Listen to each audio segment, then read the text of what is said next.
Let's start with a news story that's pretty important to all long-term Tesla stock investors. Tesla is building a fully new factory in Berlin, not just an expansion, says Warren. This will be for the next generation vehicle, he says. Second image also shows current factory will be expanded and half of the new factory spaces for future production. This is a screenshot from a local Berlin TV station. They just reported about Tesla, and you can see a translation here. In a second step, a factory building is to be built that will be twice as large as the existing one.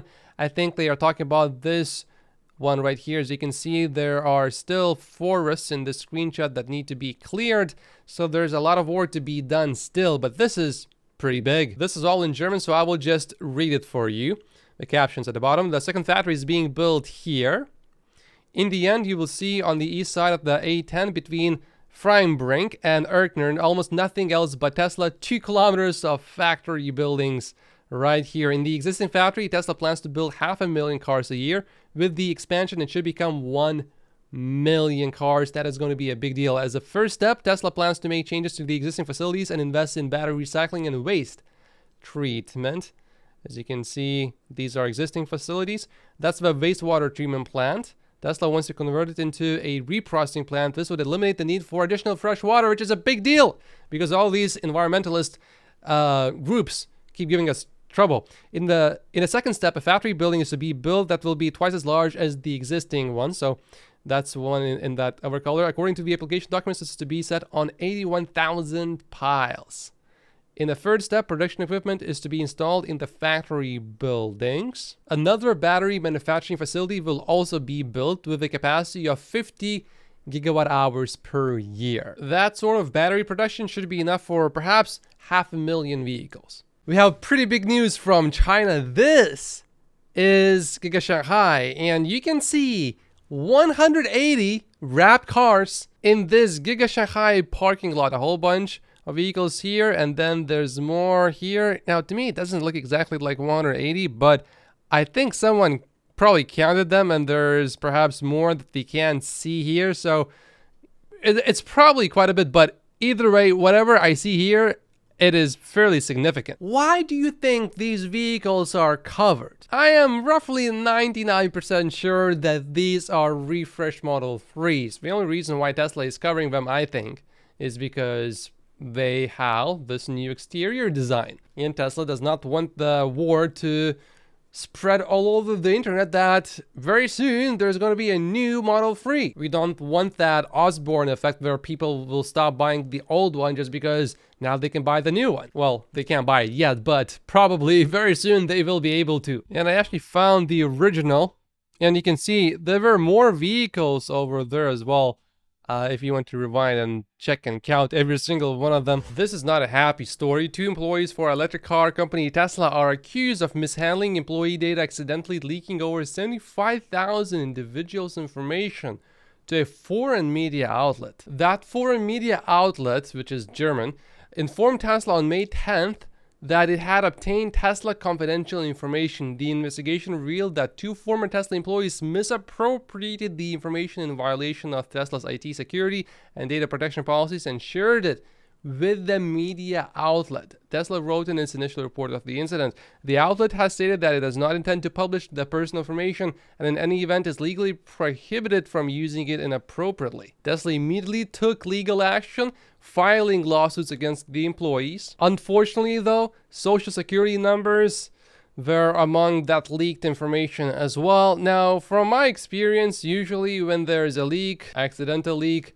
every intentional accidental leak starts intentionally. I'm not sure if it's one of those or these employees were just not competent at all and accidentally actually leaked the information. I don't know. But it seems like Tesla did every single thing right, taking action immediately. Tesla is also offering credit monitoring and identity detection and resolution services to those affected. Only Tesla employees were affected, not Tesla customers. Giga Berlin will soon be logistically improved because it will have that new bridge finished. It looks like the bridge is pretty much structurally complete. It's still, of course, not fully complete. There's still a lot of work to be done, but structurally, it's mostly complete. You can see the bridge right here and the factory in the background.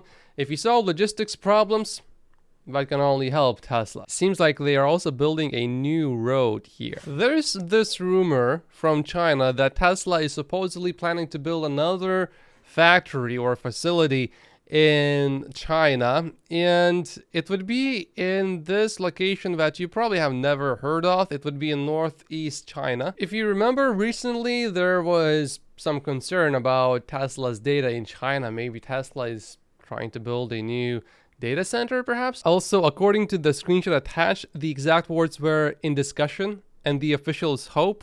Nothing is set in stone yet, but let's keep our fingers crossed. Yeah, that does not seem exactly very promising. Earlier this year, we also had another rumor of a second factory in China, but that was more in the southern part of China. This is Shanghai, and this is that other location. It would be pretty close to Korea's, actually. I think this is more proof that the Cybertruck is coming. This vehicle in the front, I believe, is filming the Cybertruck, because look at this vehicle in the front. The trunk is open, and I think I can see someone from that trunk. I'm not really sure. I'll need to maybe zoom in a little bit more. But this is good news, because this is one more thing that proves that the Cybertruck is coming relatively soon, hopefully very, very soon. I thought this was shot in New Zealand, but it says that it was shot in Iceland. Oh, and this actually is pretty much definite proof that indeed Tesla is filming the Cybertruck. You can see the crew right here and all of the equipment they have as well. Although I have to say, after zooming in, I can't tell if this is indeed filming equipment. I think this is a light. But I don't see any cameras. If you guys spot anything, leave a comment down below. This footage, though, it could be just footage for the website later. So maybe no big deal, but still I think this is a move in the positive direction. Drive Tesla Canada is reporting that Tesla continues to improve its app, adding Apple shortcuts into its iOS smartphone app with the latest update. What you can basically do is talk to Siri, so talk to your iPhone, and you can activate any one of these features that you see here. For example, set the temperature, vent windows, turn on camp mode, defrost. So you just talk to your phone and you say activate dog mode, basically. I live in Vancouver, so we don't have any hurricanes or any serious storms, so we don't really need to have this. But if I lived in a place like, let's say, Florida or some other place where you have serious storms, I would definitely get the Powerwall just because of this.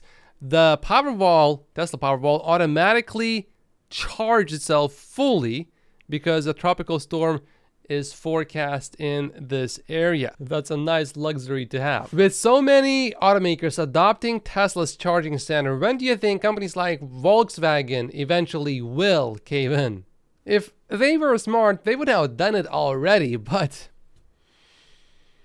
don't underestimate how silly Volkswagen and all of these other legacy automakers can be, because remember, they missed the whole EV wave. Troy just shared a new website that tracks Tesla's inventory. This is specifically in the US, and the inventory numbers look pretty good right now. However, it is important to note that, for example, if Tesla has 10 identical cars, then it will only show one until all 10 are sold.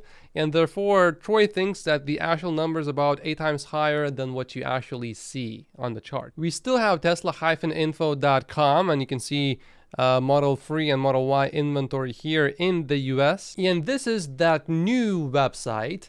And directionally, they seem to be similar, but the actual numbers are very different if you look right here. But one thing that is the same is that the Model Y has higher inventory in the US than the Model 3, which historically speaking this year has not been the case. Model 3 in the US often has slightly higher inventory than the Model Y, which again points to the evidence that the Model 3 refresh is coming. Wow, Ross Gerber says that Tesla FSD drives better than 50% of Los Angeles drivers currently. Mass adoption will save thousands of lives a year. This is New York City. Tesla full self-driving is on. I personally live in Vancouver in Canada, and I have to say that although I do prefer to drive with full self-driving on, if I'm driving through an area that I am very familiar with, where I know where Tesla full self-driving is going to do well and where it won't, I always drive with full self-driving on in such conditions. But I definitely can say that Tesla full self-driving is better than 50% of the drivers, at least not here in Vancouver City. Maybe that's true in Los Angeles, where Ross Gerber is driving on these particular streets, but not in Vancouver City. Definitely not. It's not really better than, well, I mean, if I go through an area where I haven't been and I don't know where it's good and where it's not, it's just a headache to drive, and you would think there's a crazy person driving the car that has no idea sometimes, occasionally, how to drive at all, because the car is fine for, let's say, 5 minutes, and then something silly happens like phantom braking. And I find there's usually a good reason for the so-called phantom braking now. For example, maybe there's a traffic light that Tesla is confused with, or there's something that happens. Let's say, I think one time I had an issue with something being on the road, like some sort of piece of rubbish, let's say a cardboard or something like that, and full self-driving slowed down the car, although you didn't really have to. And it wasn't really a bad thing. It just was a little bit annoying because I wouldn't have done that. I would have just driven around it. But we still have limitations. But what is very clear is that progress is being made. And I haven't really watched this video before, but this looks all right. What do you think? I mean, the progress is clearly being made. Emmett Peppers just made a pretty important short-term prediction here. He says he gives it a 50% chance that we see major price cuts across all models in most markets before the end of this quarter to help clear the rest of the inventory. Gary also now says that he has less conviction that gross margins bottom in Q2, but he is pretty confident that they will bottom this quarter. Tesla has just cut prices basically in Germany, but they did it the way that most investors will be quite a bit happier with, because they just reduced the interest rate from about 6% to a little bit under 2%. The only condition is you need to take delivery before the end of September. But it appears to only be for the Model Y long range, and it's only for an inventory vehicle. Troy basically just said here that Tesla probably started producing the refresh Model 3 on August 14th.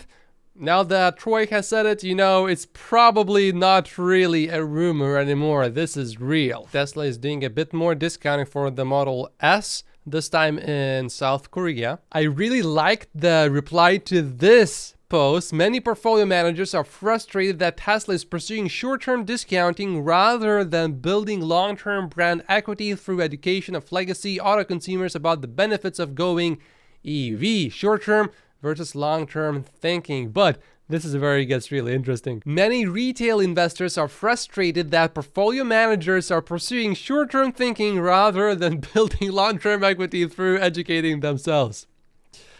I need to like this one. Very well said. It looks like the Cybertruck just took a little dip, and maybe soon it will go for a little swim. If you remember earlier, Elon said that it would be able to basically swim for a little bit, or float maybe would be a better word, if the time in water is very short. So supposedly you might be able to cross rivers, lakes, and even seas that aren't too choppy, but I'm not sure about this one. That sounds expensive, so if we don't see it, I won't be disappointed. The non-Tesla supercharging pilot program is now approaching 20 countries. You really need to see this.